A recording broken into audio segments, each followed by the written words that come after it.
Welcome to the Vision of Leadership podcast. I'm your host, Ted McElroy. This podcast is dedicated to helping you find your wins, have a better quality of life, and become the best leader you can be. Hey, have you subscribed to this podcast yet? Don't miss an episode. They're worth every single thing you paid for them, which is nothing because they're free. I invite you to subscribe to the podcast by hitting the subscribe button. Give us a rating and a review on your specific podcast player. This helps us with our podcast rankings and makes it easier for people to find us. And as always, please support those who help support us.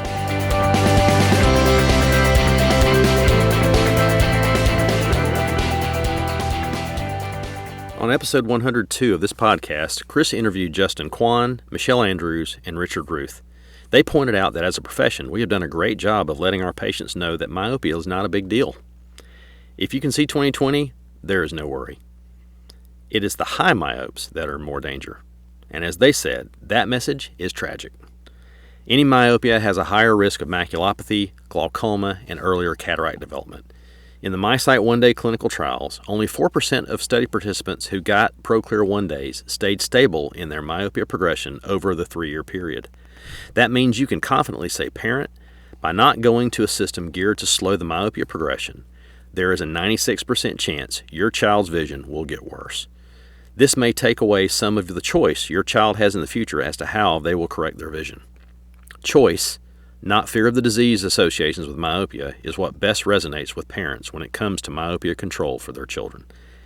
And with CooperVision's MiSight One Day, we now have an FDA-approved single-use contact lens to lessen the progression of myopia in our patients. Contact your CooperVision representative to find out more about MiSight One Day contact lenses. Welcome to the Vision of Leadership podcast. I'm Ted McElroy, and today I have a wonderful guest with me, Audrey Raley.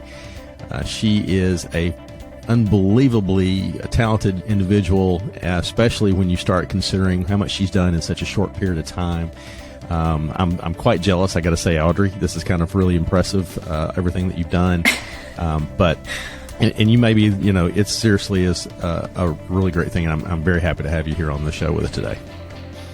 Oh, thank you so much. This is actually really cool. I've been listening to the podcast for quite some time, and I love all the conversations that you have. So, of course, when we kind of, after a couple of meeting in person and us getting to kind of talk about different things, and obviously you doing this and saying, hey, I want to have you come on, I was like, oh, wow, that's really cool. So, yeah, thank you for taking the time out of your day to speak with me.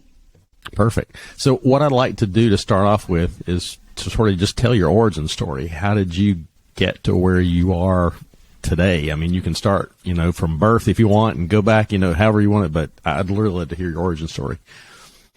Yeah, well, I am a Texas girl through and through. I grew up in Central Texas in kind of what they call the Hill Country area.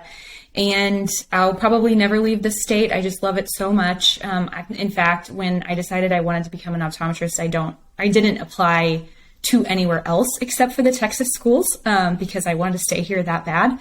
But I, kind of decided I wanted to become an optometrist when I was in high school. And so moving to Texas A&M for my undergrad and then to U of H, which is where I graduated from optometry school in 2017, I kind of developed, this thought that I really wanted to open my own practice. And that's been something that's been instilled in me for quite some time. I think, and you talked about your origin story, and thinking about my parents, my dad was self-employed, started his own insurance business. And so I got to see what that looked like and the flexibility that he had in business ownership. And even though it's a completely different industry, I just always really kind of respected what dad did. And he was very involved with my brother and I as children. And that was just really nice. My mom was actually involved in orthodontics. She wasn't an orthodontist, but she worked in kind of that medical office setting. And both of my parents just worked really, really hard. And I think I obtained a really high level of work ethic because of that. And I don't have any optometrists in my family, but I was good at math and science. And I thought that the gift of vision and sight was really cool and rewarding. So, in high school, I mentioned that's kind of when I decided I wanted to move forward. there was an optometrist in particular that had kind of told me, hey, there's a lot of different routes that you can take with this. And, being a business owner is very, advantageous and rewarding and flexibility and being a female. And you kind of have to think about all those things. So she kind of was, I would say, the first person that really inspired me. And in moving into undergrad, I actually worked part-time. And this is so funny because it's coming full circle. So actually, I'll just kind of jump ahead.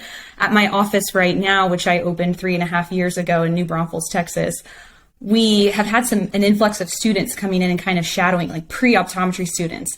And so we hired one kind of part-time. She's applying for optometry school next fall.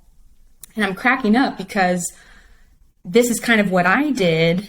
But when I was originally hired, I worked for an optometrist. They had me come in like 2 hours a day and literally just shred papers, file things.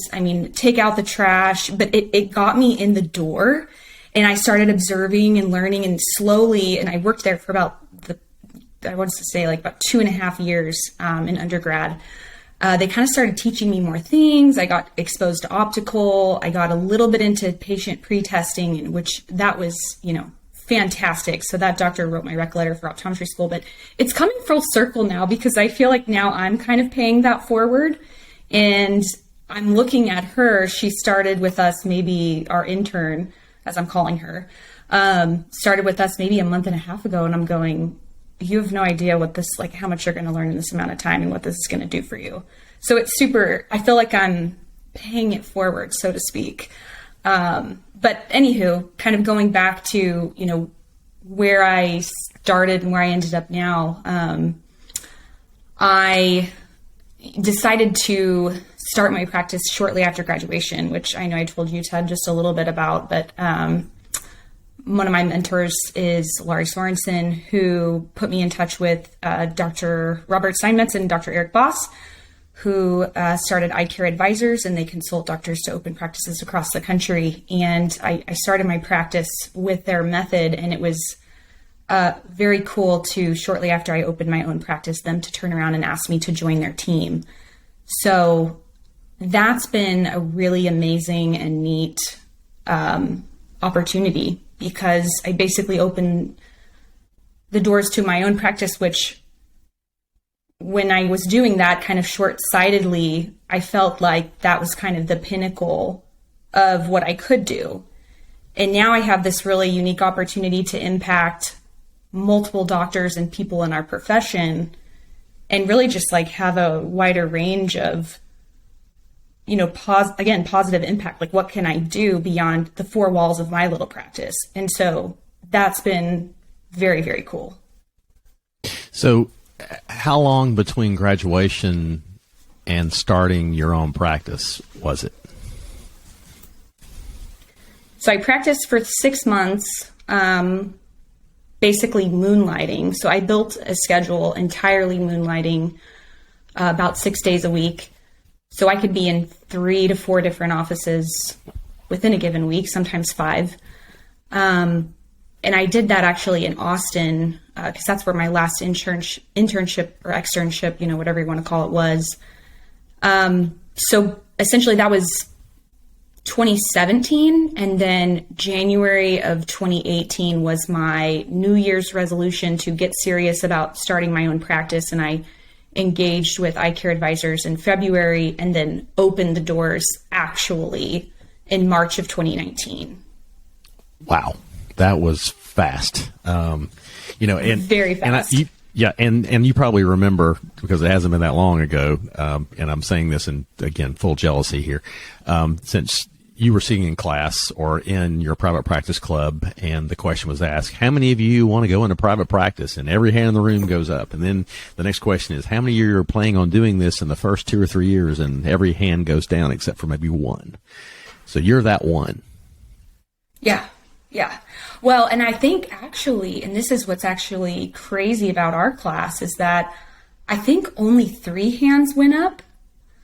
And what's crazy now is I've actually had probably at least, I want to say 10 to 12 of us have opened since. So I was kind of one of the first. And then I think I mean, just like anything else, you watch someone else do it, you're like, okay, if, not that it looks easy, but you're like, okay, it's doable, right? Like it's in starting a practice, right? It's like, it's not reinventing the wheel, but it does take a certain level of grit and blood, sweat, and tears, or whatever you want to call it. You have to be the right person for it. It's not for the faint of heart, as I would describe. And then too, what was so crazy was I celebrated 1 year in business. We had a big old party in March, and it was March 14th, actually. It was a Saturday, the last Saturday before the COVID shutdown, which was wild. And, looking back, I mean, it was so scary. I'm thinking, we're all scared. We didn't know what to do, right? I mean, everyone, we didn't know anything. And I sat in my office that week on the Friday, and I'll never forget, I just kind of sat there and just broke down, just kind of lost it, because I was so nervous about what was going to happen. Looking back, having gone through the pandemic, as we all have, for me, I feel like that's one of the best things that could have happened so early on in my career, because, just to put it simply, it really taught me how important, cash is king, right? Yeah. And it changed a lot about how I manage the money in the practice, because, it got down to the wire there. So it was interesting kind of going through that experience so early. So how when you must have gone through this thinking, okay, this is going to be new. And I would have to imagine that you probably set a lot of goals before the pandemic goes in. How do those goals change as you're going through something? And I'm using pandemic as just basically any crisis, because we're going to have more crises. I hate to tell everybody, but there will be harder times. So how do you change the way you do your goals, and how do you go about even setting your goals in situations like that? Yeah, well, I think, take someone who is already in a cold start position where none of the metrics or any of the things that you're supposed to follow make sense, because you're starting from nothing. So there's all these percentages and metrics and industry norms that we look towards. And your first couple of years, you're really just trying to get those butts in the chair and get every penny you can. So you're already floundering, so to speak. And then you get hit with something like that, and it's like, well, gosh, we don't even know what this is going to look like. And so for me, in that point in time, all larger, long-sighted goals kind of went out the window, and I had to stop and realize the small and little things matter. What are we going to do on the small scale that compounds and adds up over time, so that we can get this ball rolling and moving? You guys are hearing my dachshund barking in the background. Wiener dog. She is, and she's very vocal. So I think it really just became about, let's put our head down, kind of put the blinders on a little bit. Let's just take one day at a time, look at what's right in front of us. And to be honest with you, it really just refined so many processes. It made us get really surgical with how we were doing things and the fine details, which was good, because when we got to more of, we're growing, we're busier, the world is opening back up, we're getting patients back in at more of a regular volume. I say that in air quotes, because as regular volume as you can be as a cold start practice. We already kind of had these things in place, and I've spoken with other docs, obviously, since this has all happened. It's like, what I ended up realizing, and I felt so fragile and volatile as such a young cold start practice with no cash, but I realized I kind of had an easier route, because the medium size and larger practices completely had to, go from high, revenue, volume, all the things, right? You got to go way, way down. You've got a lot on your ship, and then you've got to get all the way back up. And it to me, looking back, I went, oh my gosh, I feel kind of grateful, because that seems so hard. Like, I respect the larger practices and how they manage that, because I didn't have near as much of like the staffing, issues. I mean, we have less people. It's less to manage. It's less overhead. Right. So right. That was really interesting navigating that. But I mean, I got to be honest with you, our goals really shifted because of that. And obviously too, like 2021, I mean, we really blew it out of the water. And then this year being mostly back to normal, my growth has just completely shocked me. And because I do other things ancillary to just refined eye care, I feel like for the amount that I'm able to put in my practice and what I'm getting out of it right now, I'm actually extremely proud of. So that's been really neat. What big financial lesson, what was the big financial lesson you got in the last year? I mean, and I'm talking about because you're talking about how this was the more normal year. So what's been the big financial lesson Right. you've gotten this year that you didn't have all this pressure, quote unquote, on you? I think this whole time I've had this kind of larger goal of figuring out, okay, you've spent a lot of time, getting to this point, Audrey. You've obviously accumulated a lot of debt. You got to start figuring out how to kind of compensate yourself and really, align your kind of personal financial goals and how that ties in with the practice. So there's been a lot of maneuvering of like, okay, what is this going to look like moving forward? How am I going to scale? I want to bring in, an associate doctor at some point. I think most people do, right? But it's been interesting looking at kind of managing the debt in the practice and the profitability of the practice and kind of what do we want to move towards next. And so I feel like I'm spending a lot of time learning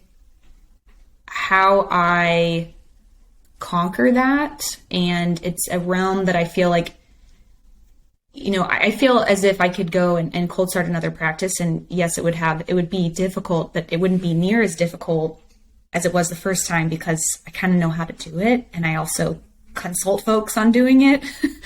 But the next stage is a little nerve-wracking because I've not walked through that just yet. And so, and even too, I mean, you get into years 2 and 3 of your practice, you start making a little money, you have more tax liability. So this week I was talking with my CPA and kind of learning how to strategize around that. But I really think that, and this because we've talked about it, what's been extremely helpful to me, and I feel maybe a little ahead of the game, is, the idea of profit first. And I was lucky in that, knowing Laurie and her kind of mentoring me, and I always, speak to students about how important it is to have mentors, but her having me read that book and me getting to meet people like Mick Kling and then yourself, which of course I was learning from you and we didn't even really meet yet, but you didn't know I was learning from you from afar, and different things that you've shared. But I feel like that's been instrumental because it's really taught me how to manage the cash flow in the business. And that helps me goal set with finances, because one pitfall of obviously the pandemic and what we're dealing with now is this issue of retaining our employees and our team.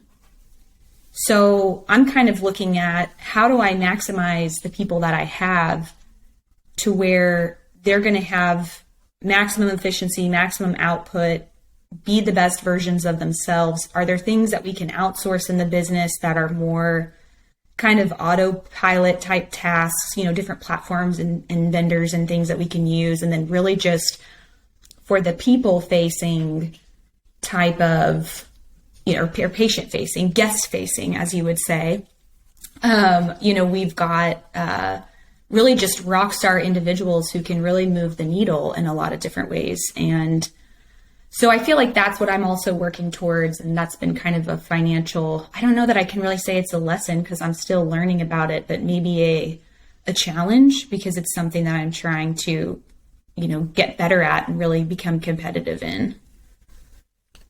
So what has surprised you about these last 3 years that you just really did not expect with your practice? Yeah, I really I feel like it's the people in my practice. I did not realize how much of an impact that I would have on my team in terms of cultivating them, caring for them. I mean, Ted, I have a really deep-seated, rooted emotion to caring for my team. And I think that's part of my personality, maybe inherent, but also I just didn't expect to have, this opportunity to really lead people. And what I find is that the people that I have, I'm obviously very grateful for, but seeing them grow and seeing them have success in our practice with our patients is just the most rewarding feeling in the world. And of course we know, life happens. It's a revolving door. I want these people to stay with me as long as they can, but to not really think about that aspect of the practice, to think that I could be, in charge of a group that's really having a positive impact on our community. You kind of tend to only think about the doctor and the patient relationship, and you forget about how important that relationship is with your team, because you cannot yourself have the same, span of impact without them. And we've had patients, and I'll just use this as an example, but someone having a really hard day, and I know we probably all have these examples, but they come in and everybody is so kind and sweet and endearing, and everyone is willing to lend a hand and help each other out. And a patient comes in having a bad day and they break down crying, because they feel comfortable, and they just say, "Thank you for being so kind. I always love coming here. It makes me feel," it's like, oh, wow, we really are doing such a special thing here besides just restoring sight. And it is such a big deal, but I don't know. It's been, I would say more than anything, I don't really lose sleep over the insurance plans, what things are doing on the online markets, and all the challenges we face in optometry. With that, I'm like, okay, I can manage that. We can navigate that. There are things that we can do. I'm kind of a glass half full kind of person, but I tend to worry more about my team and how we're doing things and how we can become better versions of ourselves to help more people and to increase, our positive impact in our community.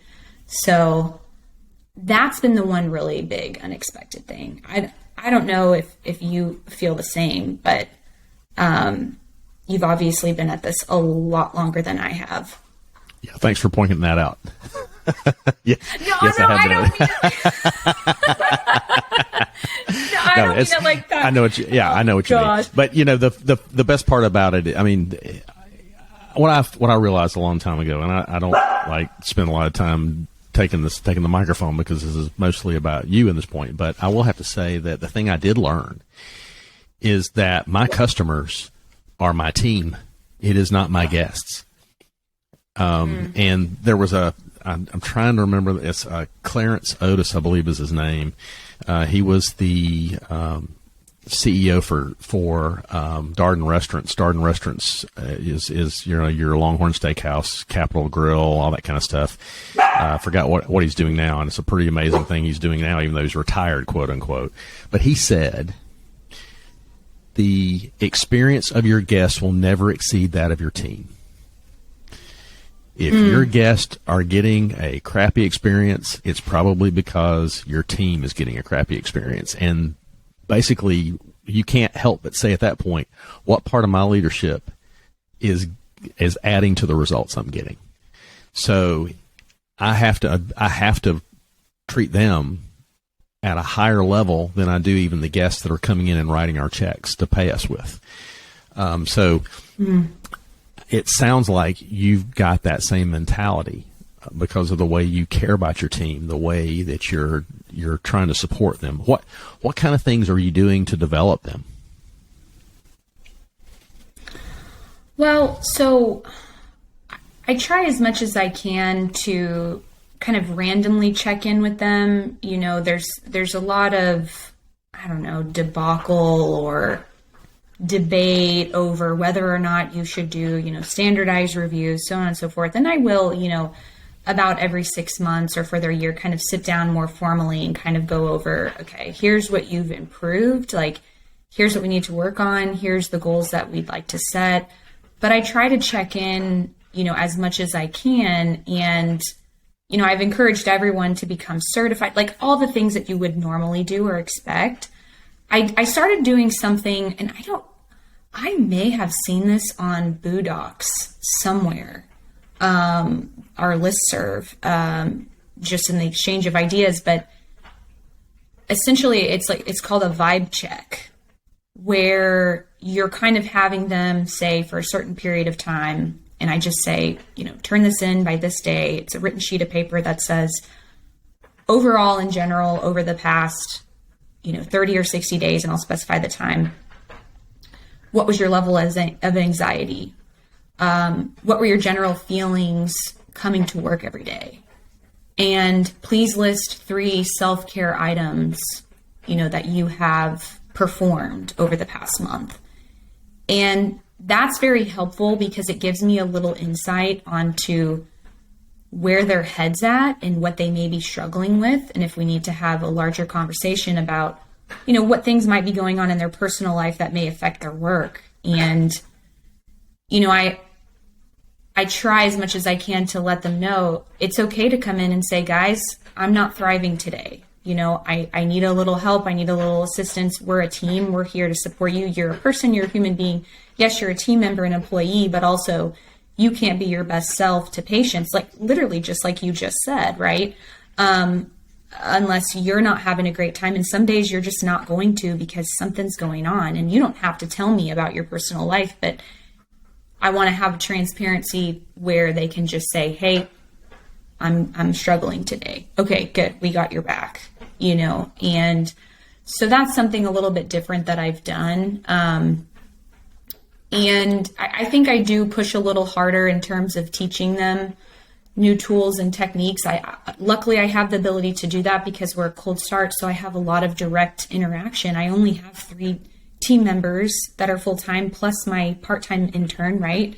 So I have a good amount of exposure to be able to bring them and show them things. And, you know, we kind of had this discussion, you know, down in Kingwood about what are we doing in terms of meetings. So every morning we do the morning huddle, and then once a week we do a team meeting. But one thing that I've learned through, you know, business of optometry and some of the Vision Source docs is, well, let's start the meeting out with some good news. Everybody go around the room and let's tell me something good that's completely unrelated to optometry or work or anything. And it's great because we get a sense of what's going on and how people are feeling and maybe something that they've been struggling with that they're able to overcome. And then we kind of get into the meat and potatoes of what we're doing. But what's also nice about doing the weekly meetings is that everybody has a chance to have their voice heard. We get to address problems that I otherwise would have no clue about. And I didn't start that way. I used to only do once a month meetings. But if we missed a meeting, I mean, that may really hurt us because it may be 2 months before we had another sit-down meeting. So, I mean, I think communication with them, both on a one-on-one and also a group setting, is just so key. And you just have to try to build that in as best as you can. And I'm very hypercritical of myself, and I'm very much a perfectionist, and I can look at anything and point out things that need to be improved, which kind of stinks sometimes because it's almost like I'm never satisfied because I'm like, it can be better. It can be better. It can always be better. But yeah, you know, we do our best. But I agree with you. It can always be better. Yeah, I agree with you on that one 100%. You know, that's, it's hard. I once had a friend of mine, say one of his team had said to him, how come good enough isn't good enough? And he said, because it's not. I mean, it was a perfect answer. I wish I had to come up with it. It was a brilliant thing to say, but I think that you probably tend to be one of these people that's always in the relentless pursuit of perfection, and you're never going to get there. Totally. It's you're playing the long game. You realize that once you've reached perfection, well, punch your ticket. I'm finished. I really can't do any better than that.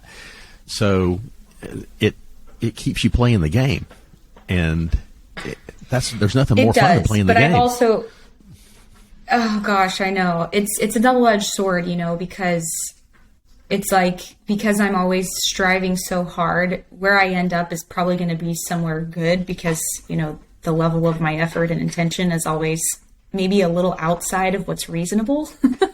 So that's the good part. The hard part about being the person that's managing people is you have to also step back and realize that you can't micromanage. You do have to trust. You do have to get out of their way, so to speak, and allow them to rise to the occasion. And so that's, perfect is not the point is one of my mantras, and I have to really keep that Post-it very visible so that I can remember that. You brought up Lori Sorensen as one of your mentors. How do you go about picking your mentors and those you'd mentor? Yeah, I think people who have mentored me, I've come into contact with, and I have kind of opened myself up and really asked some good questions. And I think that, with each person that is, it's like, obviously because of who they are and what they've accomplished, I kind of know, not necessarily know, but just kind of really thought about the questions that I wanted to ask them before I asked them. And so once they were able to answer those and we were able to kind of develop a relationship, that's where like the mentorship just kind of started naturally happening.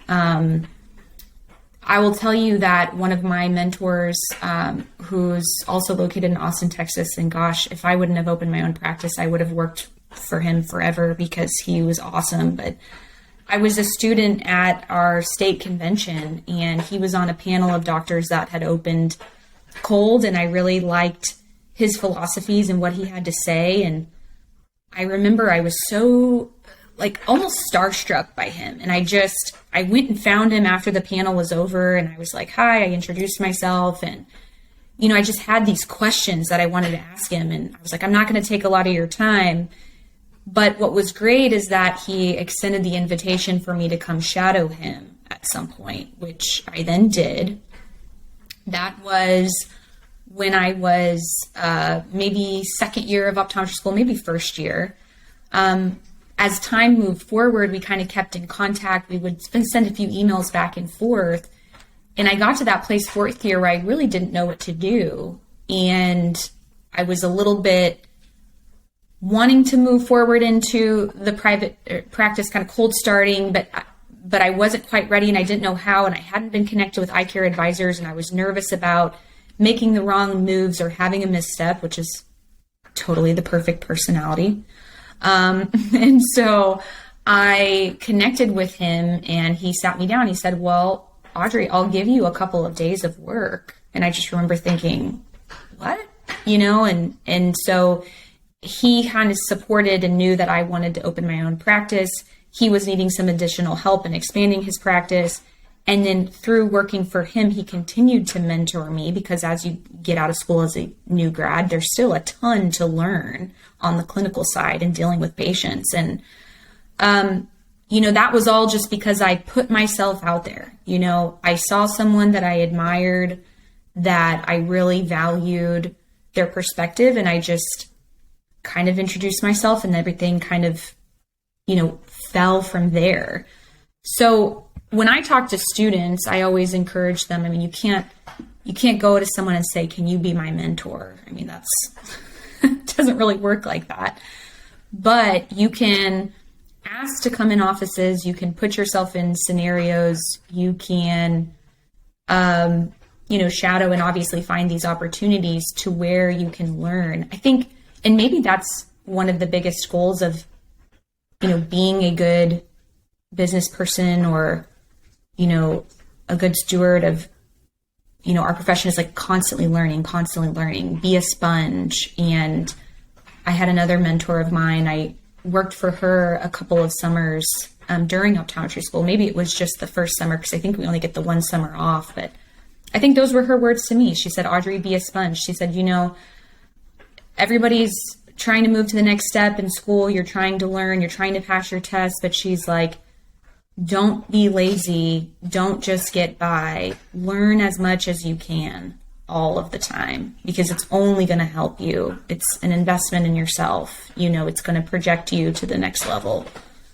So, I think it's a tough one, with the mentorship because sometimes, you're having to step out there. You have to put yourself out there and that's uncomfortable, but we all know that you have more benefit when you're willing to get more uncomfortable. And, this is pretty brave going and asking something like that. So, how do you practice bravery to get yourself to the point where you do things like that? Practicing bravery. Oh gosh. I think the first step is that you just have to make the decision, because once you make the decision, and again, that's something that I also struggle with. Decisiveness can sometimes be hard for me because I'm very analytical and I think about things from multiple angles and I think about, well, what if this, what if that? Okay, if I make this move, how will this affect this? And I get very kind of a lot of ways in my head. But if I'm able to arrive at the decision on how I want to move forward, the one thing I will say about my personality and being a perfect is if we say we're going to do something, we're going to do it. If I commit to something, it will happen. And what timeline and how it happens might be a little difficult, but it's kind of practicing making a decision and then deciding to move forward no matter what. And sometimes that's hard because then your question is, well, what if I fail? But like anything, that, okay, well, now you're going to do something different, right? And so there have been a couple of individuals that I've asked to come into their practice. I've shadowed them. I was hoping that maybe the relationship would get farther than it would. It was kind of a one-off thing. They clearly didn't have much perspective or guidance to give me. And I went, okay, well, that's really not somebody that I want to continue communicating with because I don't really feel like they're vibing, and that's not really how I want to spend my time. Versus the ones that you kind of approach and you're able to read where they're at and they're willing to kind of teach you and you're able to ask the right questions, kind of like it makes sense. But bravery can be hard. I think people worry a lot, and this is getting increasingly worse, I think, as we move forward because of our society and how social norms have changed. But people worry a lot about what will people think of me. We've even had clients, at iCare Advisors, we have to encourage them, no question is silly or stupid. You've got to be able to learn this. You've got to be able to ask these questions and don't worry about what it appears that you know or don't know, because no one is an expert in the beginning. No one. And then a lot of times, experts, right? That's kind of like, that could be a pretty loose term, right? I don't know. And this is me just being my harsh critical self. I don't know that I could ever say I'm an expert in anything because I always feel like I could learn more. I could do better, So I don't know. It's tough. I think I still probably to some regard on certain scenarios still struggle with having the bravery, So do you think it really takes being courageous to be brave? You know what I mean? Courageous sometimes is more surety, I think. I think that's what people seem to think is, if I'm going to be brave, well, I got to be courageous first. And what are your thoughts on that?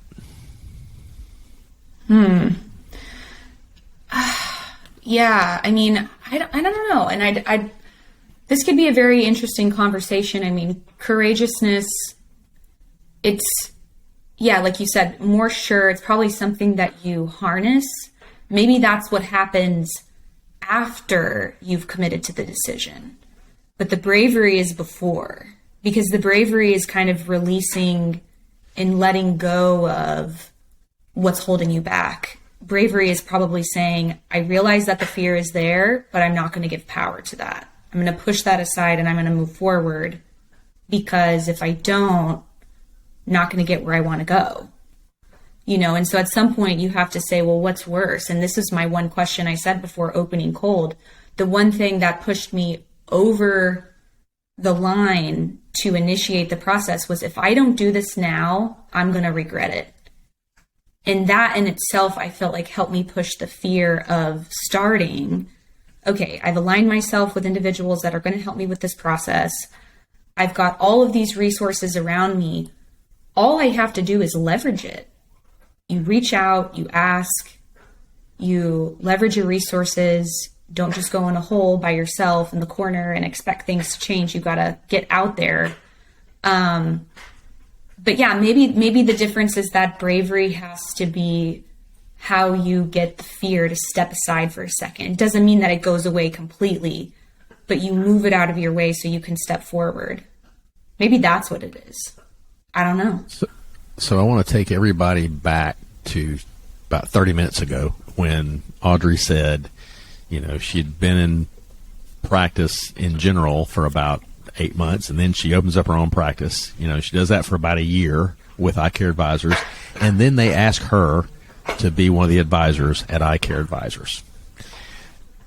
And I would have to imagine that there are more than one or two people that you're having to coach. Because that's basically what you are. You guys are coaching people that are a little bit older than you are from time to time. How do you, well, first of all, what makes you think you're going to be good at private practice? That's the first question. And the second question is, how do you give advice to people who sometimes are significantly older than you are and have been practicing significantly longer than you have been? How do you go about that process?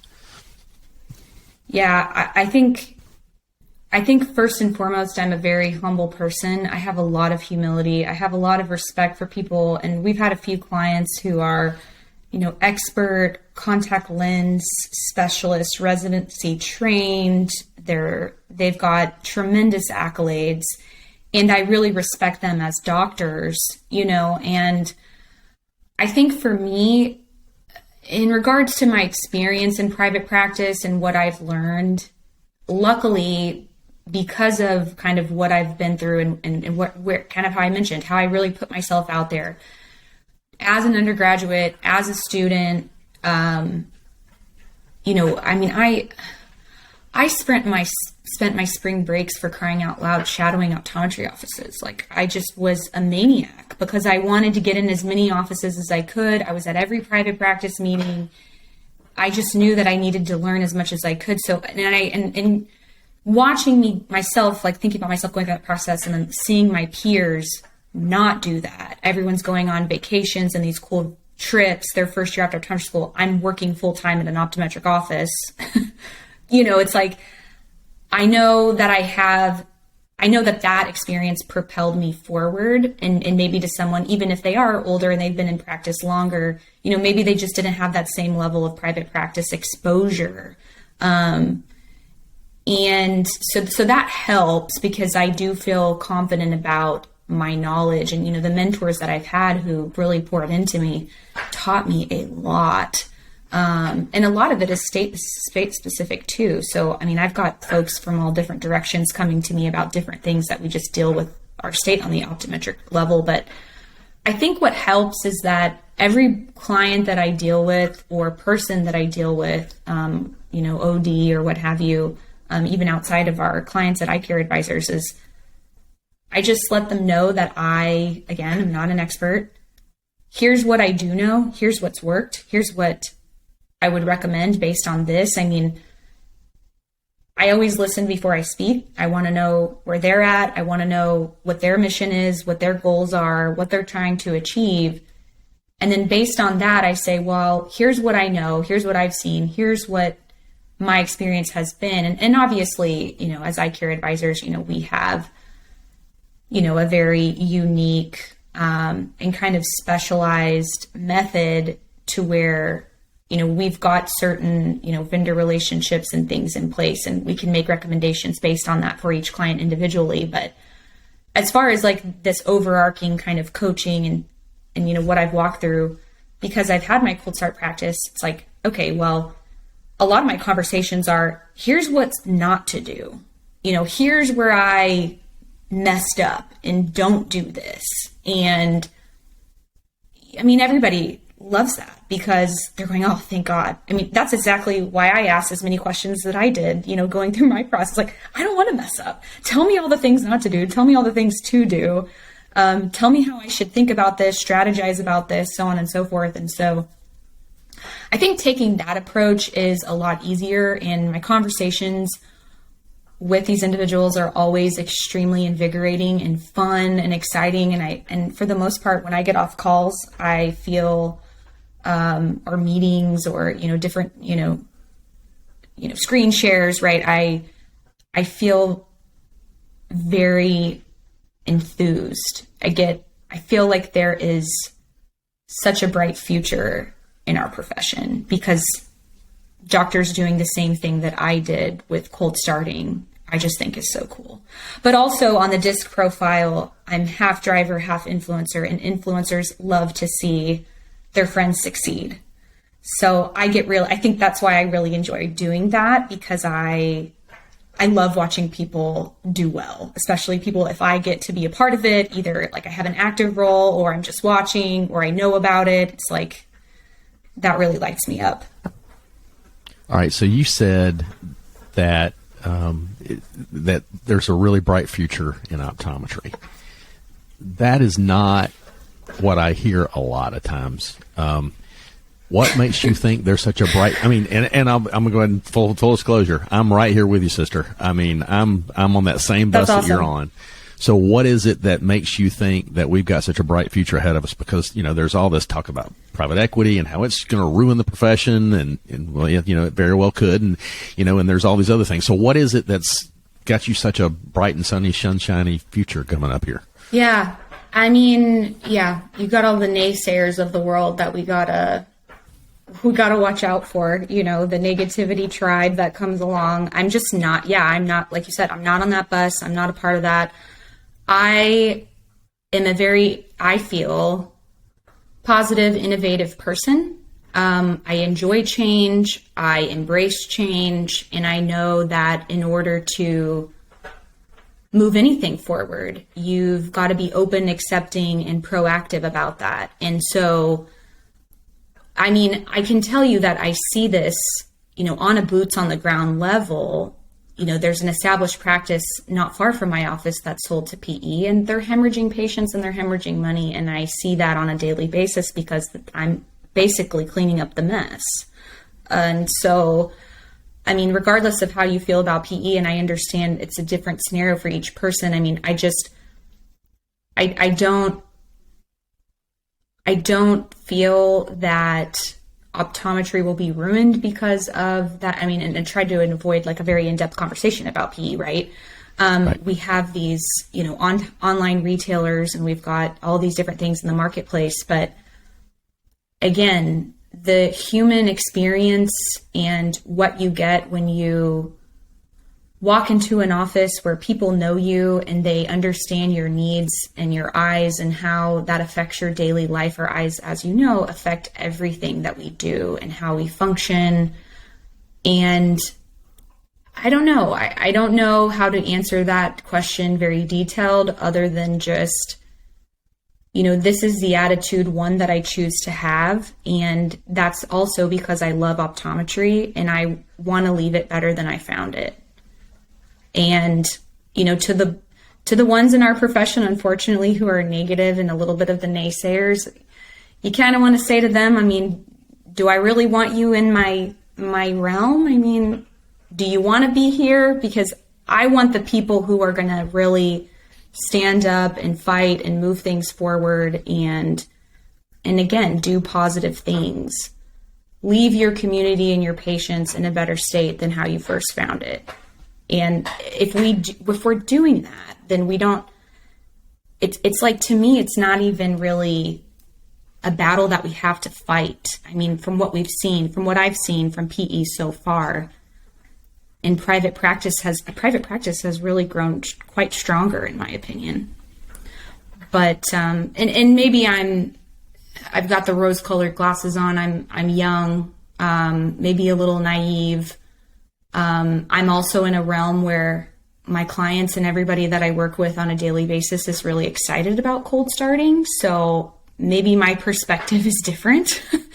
But yeah, I also think that it's a mindset and an attitude that you choose to have.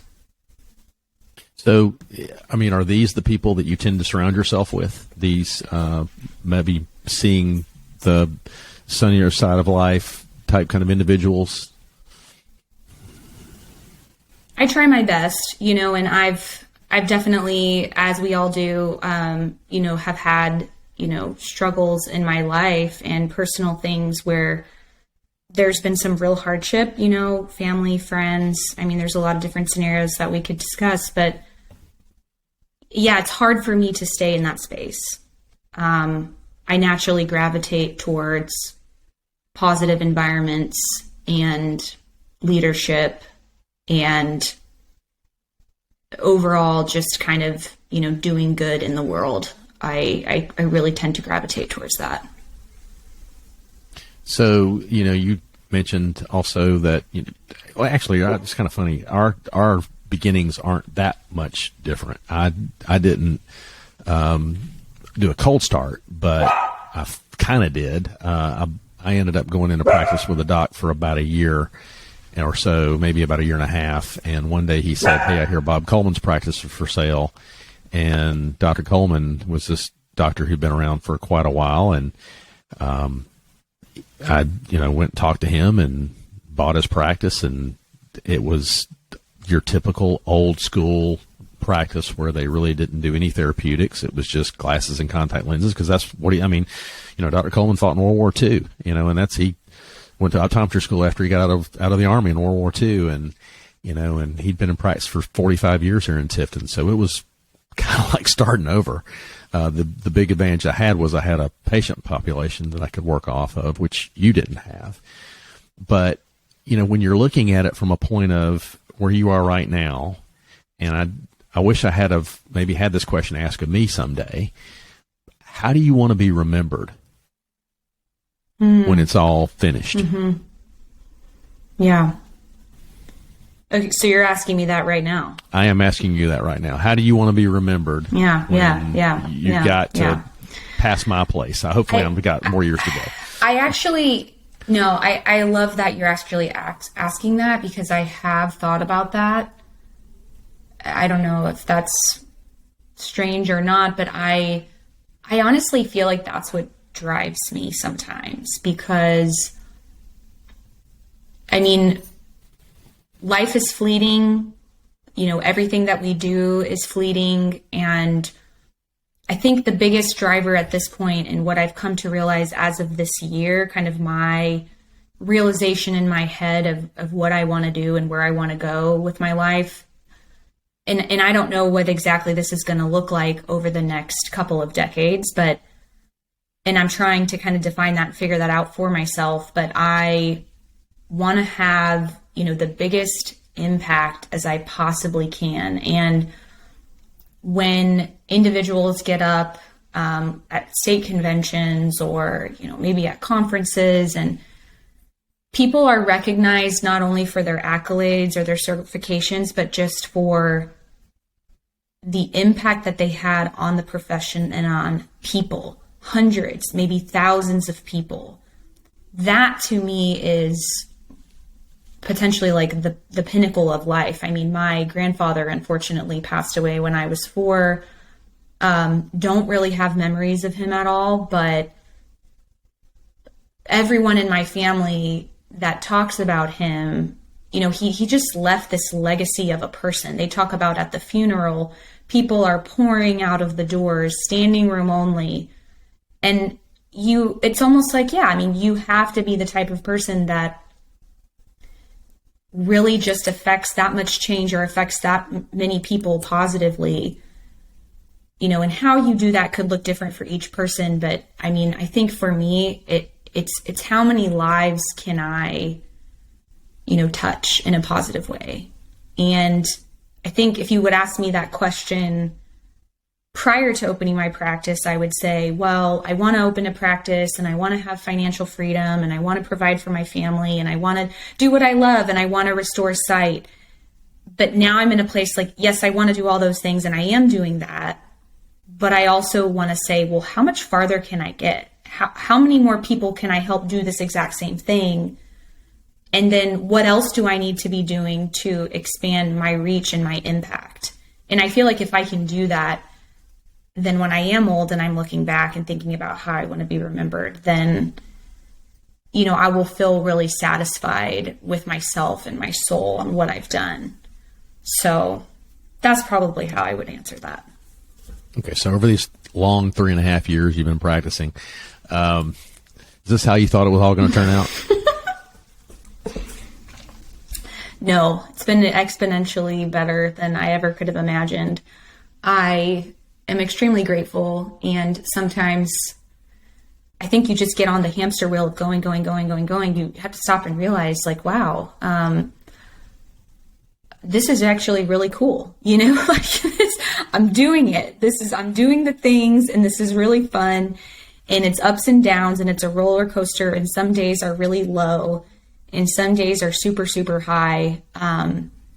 But I mean, it's incredible. And I'm probably maybe a little bit more kind of on the higher end of all of that, just because this week was a really fantastic week. Maybe if you asked me last week, I would have had a different answer. No, but I'm totally kidding. But like globally overall, yes, what has concurred, over the past, several years has definitely gone beyond all of my wildest expectations. And isn't it funny? That's how it kind of always works out. That part of it. I mean, you never oh my gosh, I have never realized it was going to be this good, or, this big or something like that. And, we all tend to see the tough stuff. It's incredibly encouraging because then I look at those that have gone ahead of me and I look at them and think, what am I going to feel like at that stage? And so that's kind of exciting. All right. So as we're closing on this, what is it that you think that people really need to know before we close off here? I think that, gosh, in a world where we now, sometimes it's easy to fall into, what am I doing? What do I want to do? What do I need to do? Almost like more of a self-centered kind of selfish perspective. I think that if we can get more in the mindset of, really I'm second and everyone else is in front of me. And if I help others, I will receive more back. And really just kind of be intentional about doing that with our family members, our friends, our patients, colleagues. The more that you're able to give, the more you're able to get back. And so I think if that is the mindset that we have moving forward, then the return that you get is going to be, again, greater than any expectation that you could place on yourself or on the future. Perfectly said. Thank you for capping us, Hazel. Appreciate it. This is one of the best things. Really? One of the best things about everything that's happened over the last couple of years is now we can just be normal people. We always got this shell of having to be perfect, and it's never perfect. There's always a dog or a child running around. I mean, there's a cat somewhere around here that I'm surprised I haven't seen her pop up above my head here all of a sudden. So this has been a miracle of science and technology for me, but I really appreciate you being here today. The amount of gold you just threw down on the floor here for everybody is amazing. Thank you, Audrey, for being with us today. I really appreciate it. Thank you for the opportunity. I hope that it's helpful, and Yeah. Thank you so much.